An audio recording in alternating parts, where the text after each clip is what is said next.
And as Republicans look for votes, the man whose job they are eyeing is finishing a 3-day bus tour today in Virginia. President Obama has been trying to build support for his jobs bill, which failed in the Senate last week. You know, on Tuesday, the president vowed to keep fighting for parts of his plan. I'm everybody's president. I don't care if you're a Republican or a Democrat. This is not the Republican Jobs Act. This is not called the Democratic Jobs Act. This is the American Jobs Act. And everybody will be better off if we pass it. And joining us now this morning is the president's chief campaign strategist, David Axelrod. David, good morning. Good to be with you guys. What did you think of the debate last night? Let's start with that. It was interesting. It was interesting. Look, if you were an American who is worried about jobs or how we restore security for the middle class, there wasn't much in it for you. Herman Cain wants to raise taxes on 85% of Americans. Rick Perry thinks we can drill to prosperity, and Mitt Romney thinks we need more and faster foreclosures. But there was one revealing moment in there when they were having that exchange that you saw on immigration, and Mitt Romney finally conceded, yes, I had illegals working on my property and from a lawn service. He said, I went to the lawn service and said, for Pete's sake, I can't have illegals. I'm running for office.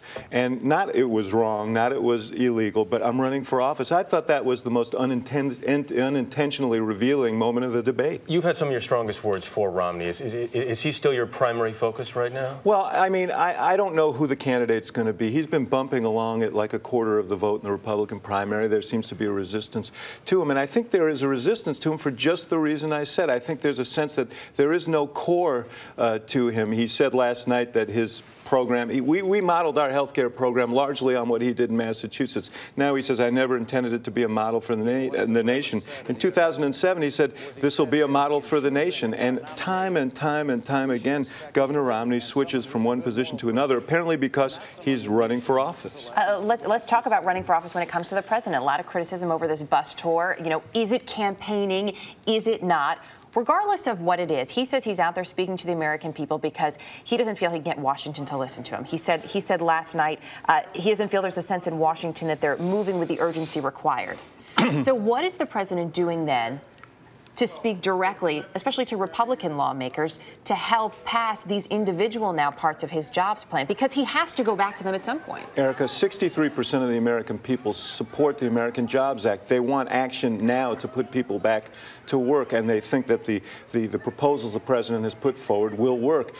What he wants to do is enlist the American people to talk to their lawmakers, to talk to the folks on Capitol Hill, and tell them to act. But do you see that happening? Because obviously the American people aren't casting the votes in this case. They've already cast them for the people who are supposed to. But they're going to cast them again, and believe me, the people on Capitol Hill are aware of that fact. I think you're going to see action on pieces of this bill moving forward, and it is important. If it's an inside game, we will never make progress. We have to do this together. The president, the American people, putting pressure on Congress, on those Republicans in Congress who have been no to everything the president's proposed, to say let's move together to start solving problems instead of scoring political points. You say you're enlisting the American people, but you're also doing it in swing states. How concerned are you right now about some of those states that went your way last time around? Well, look, I think it's going to be a close election, and anybody who says otherwise is not telling you the truth. We had the wind at our back the last time, and 47% of the American people